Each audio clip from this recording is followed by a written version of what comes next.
ओम नारायण नारायण नारायण नारायण। सब मित्रों को राम राम। सबका स्वागत है दोस्तों। कैसे हैं आप सब दोस्तों? पुष्पा 2 देख करके एलिट लिबरल्स वोक फेमिनिस्टों को किस प्रकार की पीड़ा हो रही है, कैसे उनके पेट में मरोड़े उठ रही है, इसके बारे में तो हमने 3 दिन पहले ही चर्चा की थी कि इस मानसिकता के पीछे का क्या कारण है, वो मैंने आपको बताया था। वो वीडियो अगर आपने नहीं देखा है तो अवश्य अवश्य उसे देखना। अभी इस वीडियो में मैं आपको पुष्पा 2 के पर्टिकुलर 5 सीन्स बताने वाला हूँ, हाँ, कि जिनके कारण इन वोक फेमिनिस्टों को सबसे ज़्यादा पीड़ा हुई है। और वो 5 सीन्स जानने के बाद में आप लिटरली हंसेंगे। आपको लगेगा कि भाई इन सीन्स से इनको इतनी ज़्यादा पीड़ा हुई है। हमें तो उन सीन्स में वो फीमेल कैरेक्टर्स या वो थीम सबसे ज़्यादा उल्टा स्ट्रॉन्ग महिलाओं वाली वो फिल्म लगी, या उनमें तो उल्टा महिलाओं का सम्मान किया गया है, ऐसा ही हमें लगा था। पर देखिए, जो वोक फेमिनिस्ट होते हैं ना, उनका दिमाग थोड़ा अलग प्रकार से चलता है। तो वीडियो अंत तक अवश्य देखना कि कौन सी वो 5 बातें हैं फिल्म की, या कौन सी वो 5 सीन्स है, ताकि आपको इन एलिट लिबरल्स वोक फेमिनिस्टों की मानसिकता, उनका दिमाग कैसे काम करता है, वो आपको पता चलेगा। सबसे पहली बात फिल्म की मैं आपको बताऊं, उससे पहले अभी देखिए, कुछ दिन पहले ही अमिताभ बच्चन जी की जो पत्नी है, उनका नाम पति के नाम के साथ में संसद में लिया गया था। तो उसके बाद उन्हें कितनी पीड़ा हुई थी, किस प्रकार का आक्रोश व्यक्त किया गया था अमिताभ बच्चन जी की पत्नी द्वारा, वो हमने देखा था। तो पति के नाम के साथ में जोड़ा जाना, हाँ, तो ये बात फेमिनिस्टों को कितनी ज़्यादा पीड़ा देती है। मैं यहाँ पर कोई पर्टिकुलर अमिताभ बच्चन जी की पत्नी की बात नहीं कर रहा, ओवरऑल मैं फेमिनिस्टों की मानसिकता की बात कर रहा हूँ कि पति के नाम के साथ में जोड़ा जाना, या पति का नाम, ये उन्हें पितृसत्तात्मक समाज की व्यवस्था लगती है, जहरीले पितृसत्तात्मक समाज की व्यवस्था लगती है, और उन्हें इस टॉक्सिक पेट्रियार्की को उखाड़ फेंकना है। स्त्री 2 वगैरह जैसी फिल्में बनाकर स्मैश पेट्रियार्की वगैरह, तो उनको बड़ी प्रोग्रेसिव वगैरह ऐसी फिल्में लगती है। अब आप पुष्पा 2 की सबसे मेन बात आप देखिए, पहले पार्ट की भी या सेकंड पार्ट की भी, मेन सेंटर में मेन थीम क्या है पुष्पा के कैरेक्टर की, कि उसे अपने पिता का नाम चाहिए, खानदान का नाम उसके साथ में, पिता का नाम, सरनेम उसके साथ में नहीं जुड़ा हुआ। यही बात उसको सबसे ज़्यादा पीड़ा देती है। सोचिए, ये थीम देख करके फेमिनिस्टों को कितनी ज़्यादा पीड़ा हुई होगी, हाँ। और फिल्म के एंडिंग में उसी खानदान का, उसी पिता का नाम उसे जब मिलता है, और जब वो फूट फूट कर रोता है, सोचिए फेमिनिस्टों को कितनी ज़्यादा पीड़ा हुई होगी वो सीन देख करके। और याद करिए वो जतरा वाला सीन, जहाँ पर जैसे ही श्रीवल्ली गर्भवती है ये पता चलता है, तो पुष्पा काली माँ के भेष में नृत्य करता है और माँ से मांगता है। वो कहता है कि जतरा में अगर कोई माँ के भेष में माँ से कुछ मांगता है तो माँ अवश्य इच्छा पूर्ण करती है। तो वो क्या मांगता है माँ से कि हे माँ, मुझे बेटा मत देना, मुझे बेटी देना। और इसके पीछे का कारण वो क्या बताता है कि बेटा अगर होगा तो मुझे उसको नाम देना पड़ेगा, सरनेम देना पड़ेगा जो मेरे पास नहीं है, खानदान का नाम मेरे पास नहीं है। तो बेटी होगी तो कम से कम उसे आगे जा कर के एक परिवार का नाम मिलेगा। ये बात फेमिनिस्टों को किस हद तक चुभी होगी, आप ज़रा कल्पना करके देखिए दोस्तों। क्योंकि यहाँ पर भी पिता के सरनेम का, पिता के नाम का महत्व डायरेक्टर सुकुमार बता रहे हैं। ये किस हद तक का जहरीला पुरुषत्व उन्हें लगा होगा, हाँ, सोचिए, ज़रा कल्पना करके देखिए। ये एक पहली बात हो गई, ठीक है। अब दूसरी बात की तरफ चलते हैं। उसी जतरा वाले सीन में श्रीवल्ली का पात्र मेरा पति, मेरा पति, मेरा पति, मेरा पति वो कह रही है बराबर। जब पुष्पा का सौतेला भाई उसे अपमानित करता है, अपनी बेटी को थप्पड़ मारता है, कहता है कि तेरा पल्लू भी वो खींच लेता ना तो भी मुझे उतना दुख नहीं होता जितना मुझे दुख इस पुष्पा को तूने चाचा कहने पर मुझे इतना दुख हुआ है। अपनी बेटी को थप्पड़ मारता है चाचा। और उसके बाद में श्रीवल्ली को जो गुस्सा आता है ना, फिर वो पूरा गुस्सा निकाल देती है उसके ऊपर वहाँ पर। मेरे पति को तूने बोल करके कैसे दिखाया? तो एक स्त्री, एक सामान्य भारतीय नारी, चाहे वो गांव से हो, शहर से हो, गरीब मध्य परिवार से हो, मध्यम वर्गीय परिवार से हो, या अमीर परिवार भी हो, तो ट्रेडिशनल फैमिली से जो भी भारतीय स्त्री होगी, इसी मानसिकता की देखने को मिलेगी कि मेरे पति को तूने बोल कैसे दिया। पति के प्रति वो प्रेम, सम्मान वहाँ पर उन्होंने दिखाया है। और सोचिए फेमिनिस्टों को ये बात कितनी ज़्यादा चुभी होगी कि एक स्त्री अपने पति के नाम पर गर्व कर रही है। जिस पति के नाम के साथ उनका नाम लिया जाता है तो उन्हें पीड़ा होती है। पर यहाँ पर श्रीवल्ली अपने पति का नाम कहते सबसे पूछती है कि ये बता तुझे किस नाम से पुकारते हैं। वो कहता है कि मैं पुष्पा भाई का ड्राइवर हूँ, मैं भाई का ये, मैं पुष्पा भाई का ये हूँ, मैं पुष्पा भाई का वो हूँ। वो कि देख मेरे पति का नाम नहीं चाहिए, जा तेरा खानदान का नाम, निकल यहाँ से तू। एक पत्नी अपने पति के नाम पर गर्व कर रही है। हाँ, पितृसत्तात्मक समाज उन किस प्रकार की पीड़ा दी होगी यार सुकुमार जी ने, कैसे कैसे उनको कितनी पेट में मरोड़े उठी होंगी सोचिए वो एलिट लिबरल्स की। इसी कारण से तो उनको इतना प्रॉब्लमेटिक ये फिल्म लग रही है ना। दो बातें हो गई, अब तीसरी बात जिसने फेमिनिस्टों को सबसे ज़्यादा पीड़ा दी है, परिवार को जिस प्रकार से जुड़ते हुए दिखाया है। देखिए जतरा वाले सीन में ही पुष्पा का सौतेला भाई उस अपनी बेटी को थप्पड़ मारता है। फेमिनिस्टों के लिए कितनी बड़ी बात हो गई आप सोचिए। इनकी कई सारी फिल्मों की थीम ही इस पर बेस्ड होती है कि कहीं पर बचपन में पिता ने थप्पड़ मारा था, उस कारण से अभी भी मैं पीटीएसडी का शिकार हूं, पोस्ट ट्रॉमेटिक स्ट्रेस डिसऑर्डर का शिकार हूं, पेरेंटल अब्यूज का शिकार हूं, इस कारण से मैं दुखी हूं, परेशान हूं, डिप्रेस्ड हूं, रोतोड़ू चेहरे लेकर के घूमते रहते हैं ये। पिता के द्वारा थप्पड़ मारे जाने को इतना बड़ा ये हवा बना करके खड़ा कर देते हैं, पिता के द्वारा पेरेंटल अब्यूज। और यहां पर आप देख लीजिए पुष्पा का सौतेला भाई अपनी बेटी को थप्पड़ मारता है, पर वो बेटी कोई परिवार के विरुद्ध विद्रोह नहीं कर रही, वो परिवार के साथ में जुड़ी हुई है। एंडिंग में पूरे परिवार को एक साथ में आते हुए दिखाया है। अरे क्या हो गया, पिता ने थप्पड़ मार दिया तो जिन्होंने हमें जन्म दिया है वो हमें थप्पड़ मारते हो तो इतनी बड़ी बात हो गई क्या? हाँ, तो परिवार के विरुद्ध विद्रोह नहीं, परिवार जुड़ते हुए दिखाया है, और वो भी थप्पड़ मारने के बाद भी। और वही सौतेला भाई एंडिंग में जब पुष्पा के घर पर जाता है तो पुष्पा की माँ कोई विद्रोह नहीं कर रही है, हाँ नहीं, वो रोते हुए घर की जो बुजुर्ग महिलाएं हैं सब उसका स्वागत करते हैं कि यार चलो, जो परिवार में तो होता ही रहता है ना, छोड़ो चलो आ जाओ, अरे बढ़िया हो गया तुम आ गए बेटा, चलो सब भूल गए, आगे निकलो जीवन में, परिवार जोड़ो। कहाँ कहीं बचपन में थप्पड़ मारा था, इस कारण से अभी मैं डिप्रेस्ड हूँ, और उसको लेकर के लिबरल फेमिनिस्ट फिल्में वगैरह बनाते हैं, पेरेंटल अब्यूज़ की बातें वगैरह करके छाती कूटते रहते हैं। यहाँ पर देखिए इस प्रकार का चित्रण एक ट्रेडिशनल व्यक्ति ही कर सकता है जो ज़मीन से जुड़ा हुआ हो, जो सुकुमार जी ने यहाँ पर किया है। इसके बाद में ये तीन हो गई, अभी चौथी बात जतरा वाला सीन ही मैं फिर से बताना चाहूँगा, क्योंकि उस सीन में इतना कुछ है ना, बताने के लिए तो मैं 10 सीन भी फिल्म के बता सकता हूँ, 20 भी बता सकता हूँ, पर ज़रा समझिए महत्वपूर्ण बातें आप। जतरा में जब वो जाते हैं, श्रीवल्ली अपना पल्लू सामने करती है, और माँ का जो नारियल, चावल, अनाज आदि होते हैं, गेहूँ आदि, उसके साथ में हरी चूड़ियाँ वगैरह होती है। महाराष्ट्र में उसको ओटी भरना कहते हैं, साड़ी के पल्लू में डाला जाता है माँ का प्रसाद। मुझे अभी पता चला हिंदी में उसे कोचा भरना कहते हैं, अगर मैं गलत हूँ तो बताना, जो मित्र जानते हो, कोचा भरना शायद उसे कहते हैं, मराठी में ओटी भरना कहते हैं, तेलुगु में क्या कहते हैं प्लीज़ आप मुझे नीचे कमेंट में बताना। तो पल्लू में वो सब माँ का प्रसाद डाला जाता है, और प्रसाद मिलते ही शुभ समाचार उन्हें मिलता है, श्रीवल्ली बेहोश हो जा रही है।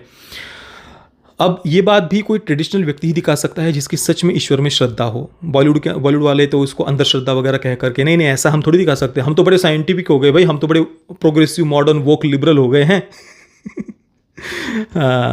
पर हाँ, इन्हीं लोगों को हॉलीवुड की क्रिश्चियन कंजर्वेटिव्स की फिल्में बड़ी पसंद आएंगी। वो उनमें वो झाड़ फूक वगैरह भी उनको साइंटिफिक लगता है।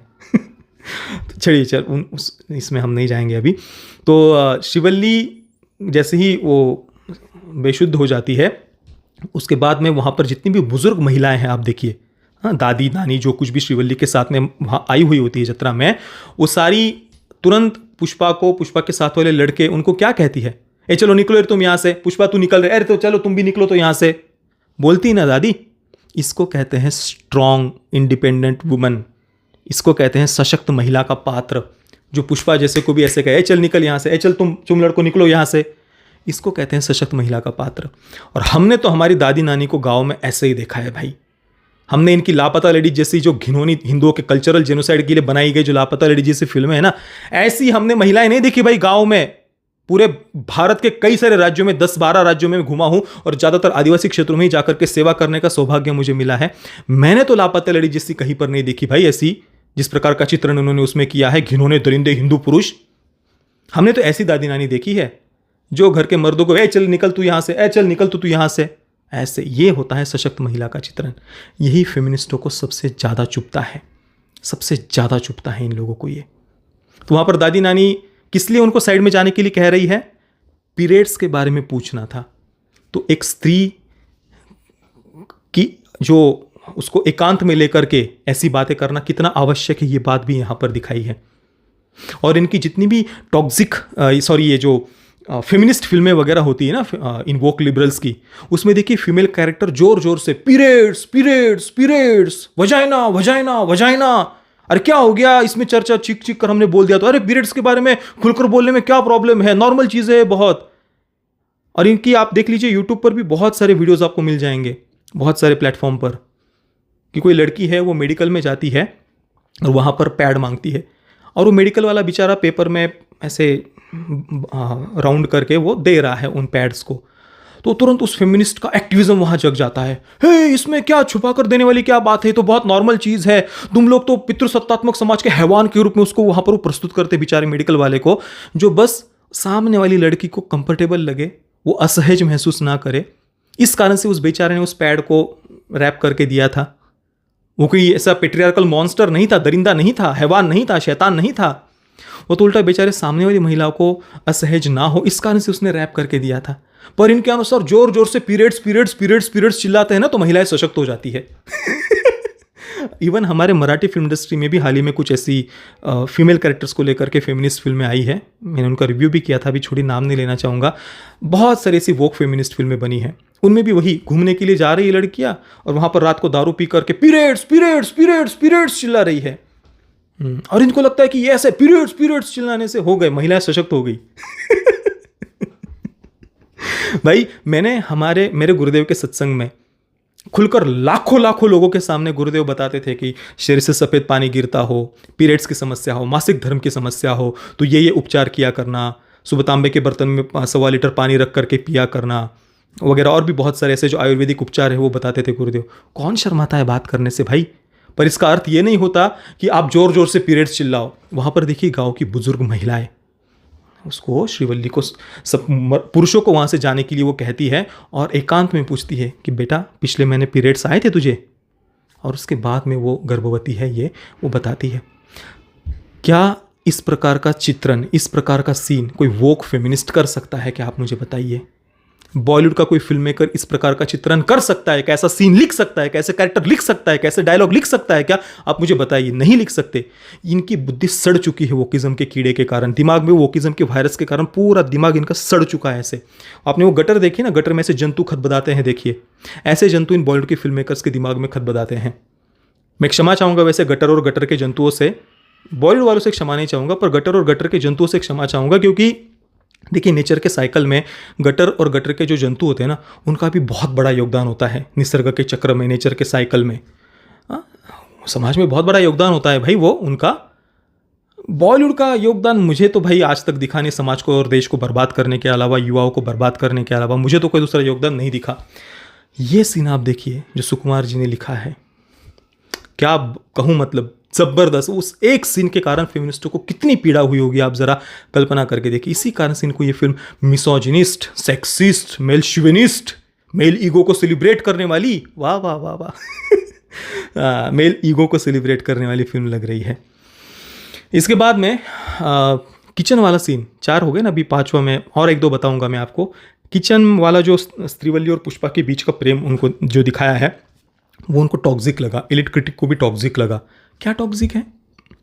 एक पति आकर अपनी पत्नी को किस कर रहा है, ये टॉक्सिक हो गया। टॉक्सिक हो गया है, पति पत्नी शारीरिक संबंध बना रहे हैं, वो टॉक्सिक हो गया इनके लिए। ये जो वोक फेमिनिस्ट होते हैं ना, आप देख लीजिए 4-5 वर्ष पहले भी इन लोगों ने सोशल मीडिया पर बहुत ऐसी बातें की थी कि इस देश की 70-75% महिलाओं को तो कभी ऑर्गेज़म ही नहीं हुआ है, भारत के तो 90% पुरुषों को पता ही नहीं है कि करते कैसे हैं, सेक्स कैसे करते हैं, स्त्री को खुश कैसे करते हैं बिस्तर पर। 75% महिलाएं तो उनको कभी जीवन में ऑर्गेज़म ही नहीं हुआ है। ये काजोल ने भी ये बात कही थी। अभी नेटफ्लिक्स पर ऐसे ही घिनौनी थर्ड क्लास वोक फेमिनिस्ट कोई ऐसी फिल्म आई थी काजोल की, तो उसमें भी यही घिनौने दरिंदे पेट्रियार्कल पुरुष, वही सब कुछ कचरा था उसमें। तो उसी के प्रमोशन के समय काजोल ने ये बात कही थी। फीमेल प्लेजर वगैरह की बातें, थोड़ा शब्द उपयोग थोड़े अलग प्रकार से किए थे, पर वही ऑर्गेज़म ही नहीं हुआ है भाई। और ऑर्गेज़म फिर कैसे होना चाहिए इनके अनुसार, एक्स्ट्रा मैरिटल अफेयर से होना चाहिए, क्योंकि पति तो नपुंसक होता है ना। 90% पुरुषों को तो पता ही नहीं है। वो डिलीवरी बॉय, डॉली किटी और हसीन सपने, वो जो भी उनके चमकते सितारे जो कुछ भी था वो, हाँ, वो विवाहित राधा, हिंदू महिला, उसका दरिंदा पति बिस्तर पर खुश नहीं कर पा रहा पत्नी को, नपुंसक है। और फिर वो अंसारी नाम का डिलीवरी बॉय आकर के विवाहित राधा के साथ में वो उसको पहली बार चरम सुख मिलता है, फिर उसके साथ शारीरिक संबंध बना करके ऐसे ऑर्गेज़म होता है फिर इनके अनुसार। 90% पुरुषों को तो पता ही नहीं है ना, तो ऐसे डिलीवरी बॉय वगैरह, एक्स्ट्रा मैरिटल अफेयर करो, या फिर वो अजीब दोस्तोंस जो एलिट क्रिटिक को बड़ी पसंद है, उसमें भी शेफाली शाह वाला एपिसोड आप देख लीजिए। उसका पति बेचारा काम में बिजी है, नपुंसक वगैरह भी नहीं दिखाया, काम में बिजी है। बस इस कारण से इनके अनुसार पति काम में भी बिजी हो ना तो भी हम एक्स्ट्रा मैरिटल अफेयर करेंगे। तो शेफाली शाह का पात्र एक आर्ट गैलरी में जाता है, वहाँ पर वो जयदीप अहलावत या कोई एक्टर था, उसका कैरेक्टर है, उसके साथ जाकर के वो आर्ट गैलरी वाले के साथ शारीरिक संबंध बना रही है। क्यों? क्योंकि पति काम में बिजी था। वो बेचारा अपने पत्नी के लिए, अपने बच्चे के उज्जवल भविष्य के लिए रगड़ रहा है, अपने आप को घिस रहा है। दरिंदा पति हो गया, समय नहीं दे पा रहा ना, बिस्तर पर खुश नहीं कर पा रहा क्योंकि काम में बिजी है, तो आर्ट गैलरी वाले के साथ शारीरिक संबंध वो बना रही है। ये होती है इनके लिए एक हेल्दी रिलेशनशिप। श्रीवल्ली और पुष्पा टॉक्सिक रिलेशनशिप है। मतलब पुष्पा सोचिए किचन में जाकर के श्रीवल्ली को यहां किस कर रहा है अपनी पत्नी को। कंसेंट फॉर्म पर साइन करवाया कि श्रीवल्ली से उसने? नहीं भाई, कंसेंट फॉर्म पर साइन करवाना चाहिए था पहले,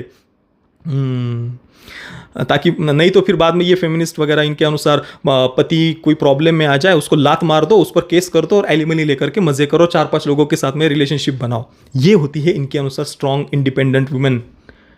वो जो गांव की दादी नानी जो होती है ना, जो पुरुषों को भी आए, चल तू निकल यहाँ से पुष्पा, चल तुम लड़के भी निकलो यहाँ से, वो नहीं होती स्ट्रांग महिलाएं, क्योंकि वो परिवार से जुड़ी हुई है ना। परिवार को लात मारकर, पति को लात मारकर, बच्चों की जिम्मेदारी को लात मारकर अपने मन के अनुसार हम जैसे जीना चाहे वैसे जिएंगे, वो होती है स्ट्रांग इंडिपेंडेंट वुमन। कर्तव्य निभाने वाली, परिवार के साथ में खड़ी रहने वाली, पति के कंधे के साथ कंधा मिलाने वाली, वो दबी कुचली महिलाएं होती है। और जो पति को लात मारकर, परिवार को लात मारकर, बच्चे के प्रति जिम्मेदारी को लात मार देती है, वो स्ट्रॉन्ग इंडिपेंडेंट वुमन होती है फेमिनिस्टों के अनुसार। इसी कारण से इनको पुष्पा और श्रीवल्ली का प्रेम इतना ज़्यादा पीड़ा दे रहा है। वहाँ श्रीवल्ली खुश है ना अपने पति से, शारीरिक संबंध बना, शारीरिक रूप से भी खुश है, मानसिक रूप से भी खुश है। हाँ, शारीरिक सुख उसे पुष्पा से मिल रहा है। यही तो बात इनकी सबसे बड़ी पीड़ा है ना, कि श्रीवल्ली को एक्स्ट्रा मैरिटल अफेयर क्यों नहीं कर रही। या फिर मिर्ज़ापुर वेब सीरीज़ के त्रिपाठी परिवार की तरह उसमें जो बहू है ससुर को मालिश करते करते शारीरिक संबंध बनाती, तो यहाँ पर श्रीवल्ली ऐसा कोई एक्स्ट्रा मैरिटल अफेयर क्यों नहीं कर रही। यही तो इनकी सबसे बड़ी पीड़ा है ना। पति पत्नी को कैसे रोमांस करते हुए दिखाया, वो तो टॉक्सिक हो गया ना भाई इनके लिए। क्योंकि 90% पुरुष तो इनके अनुसार जानते ही नहीं है कैसे करना है। तो ये बॉलीवुड वाले, आप सोचिए पुष्पा और श्रीवल्ली जैसा कैरेक्टर लिख सकते हैं क्या? आप मुझे एक उदाहरण बताइए पिछले कुछ वर्षों में बॉलीवुड की आई हुई की कोई एक फिल्म केवल बता दीजिए जिसमें फीमेल कैरेक्टर, पत्नी का पात्र अपने पति के बारे में मेरा पति मेरा पति मेरा पति ये कह रही हो, छाती ठोक कर दुनिया के सामने सबसे लड़ पड़ रही हो अपने पति के सम्मान के लिए। एक फिल्म मुझे बता दो बॉलीवुड की, एक फिल्म केवल बता दो, एक फिल्म बता दो केवल कोई, इनकी मेन लॉबी की, इनकी कबाल की, इनकी गैंग की, बड़े प्रोडक्शन हाउस की, नहीं मिलेगी। इसके अगेंस्ट पति की पीठ में छुरा घोंपने वाली, पति को लात मारने वाली, ऐसी ढेरों फिल्मों की लिस्ट मिल जाएगी। हाँ, ये इसी कारण से तो इनको इतनी पीड़ा हो रही है ना इस फिल्म से। 5 बातें तो हो गई है, एक और बात मैं आपको बताऊंगा, एक और सीन का मैं उल्लेख करना चाहूंगा। जतरा वाले सीन में ही पुष्पा की जो भतीजी है, मैंने बहन बोल दिया था पिछले सीन में पिछले वीडियो में, क्षमा चाहूँगा। पुष्पा की जो भतीजी है उसका पल्लू, वो जो गुंडे मवाली वहाँ आते हैं ना, उसका पल्लू खींच रहे हैं। पल्लू, स्त्री का पल्लू नीचे गिरने को कितने बड़े बात की तरह उन्होंने दिखाया, स्त्री के चरित्र के साथ में उसको जोड़कर दिखाया ना। फेमिनिस्टों के लिए यही तो सबसे बड़ी समस्या है। एक स्त्री अपने पल्लू को नीचे ना गिरे, इस कारण से वो अपने पल्लू को संभाल रही है। हाँ, ये तो फेमिनिस्टों के अनुसार बहुत रिग्रेसिव चित्रण हो गया भाई, ये तो बहुत रिग्रेसिव सोच हो गई। ये लोग तो, बॉलीवुड की एक एक्ट्रेस सिंगर है, उसने तो पिछले समय ही कहा था कि सामने कोई भी हो, कोई भी हो, कोई भी हो, उसी ने ऐसा 2-3 बार कहा था, सामने चाहे कोई भी हो, मुझे अगर अपनी छाती, अपने स्तन नहीं ढकने तो नहीं ढकूंगी। लिटरली यही शब्द प्रयोग है। ड्रेस, बूट, जो भी चाहे, तन है, जब मुझे चाहिए तब मैं उनको कवर करूंगी, जब मुझे नहीं चाहिए तब मैं नहीं कवर करती, चाहे कोई भी हो सामने। और कैंपेन चलाते हैं free the nipple, free the nipple. West में चलाते हैं कैंपेन, तो भारत में भी चलाया हुआ है कैंपेन इन लोगों ने, free the nipple, free the nipple.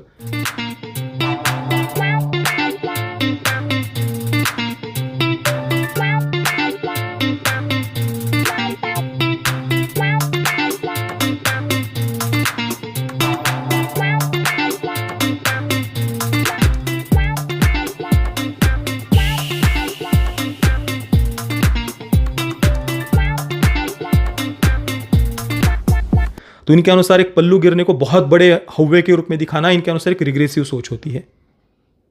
मतलब मेरी जितनी छोटी बुद्धि है उसके अनुसार तो मुझे यही लगता है, पर यहाँ पर उस बात को दिखाया है, एक स्त्री भी अपने पल्लू को बचाती है। ये बात कितनी उनको टॉक्सिक रिग्रेसिव वगैरह लगी होगी, सोचिए। और पुरुष बचा रहा है, पुरुष लड़ रहा है घर की स्त्रियों की रक्षा करने के लिए। ये उनको मेल ईगो का सेलिब्रेशन लगता है कि स्त्री को वल्नरेबल क्यों दिखा दिया।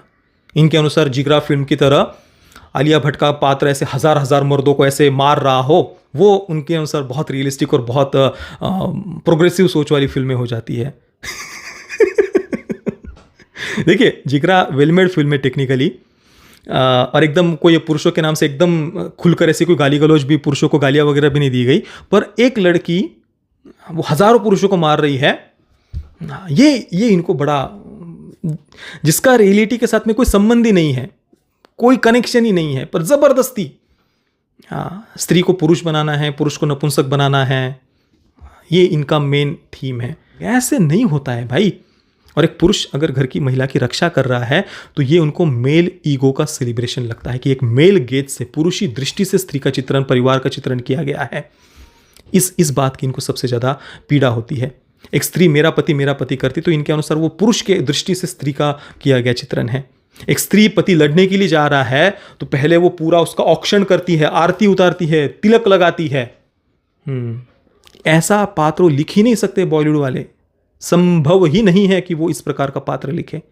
ऐसी तो छोटी छोटी बहुत बातें इस फिल्म की बताई जा सकती है, बहुत सारी बातें, और इसी कारण से तो बौखलाए हुए हैं ना ये लोग। बाकी दोस्तों, बताने के लिए तो और भी बहुत सारे सीन है, पर वीडियो ऑलरेडी बहुत बड़ा हो गया है, तो और भी जो कुछ सीन्स है वो आपको समझ में आ ही गया होगा कि मैं किन सीन्स की बात कर रहा हूँ जिनके कारण वोक फेमिनिस्टों को बड़ी पीड़ा हुई। तो ऐसे और सीन्स के बारे में आप नीचे कमेंट में लिखिए, मैं भी पढ़ूंगा, और भी जो दूसरे मित्र ये वीडियो देख रहे होंगे उन्हें भी और ऐसे सीन्स के बारे में पता चलेगा। ये वीडियो देखने के लिए आप सभी मित्रों का बहुत बहुत धन्यवाद। जय श्री राम, वंदे मातरम।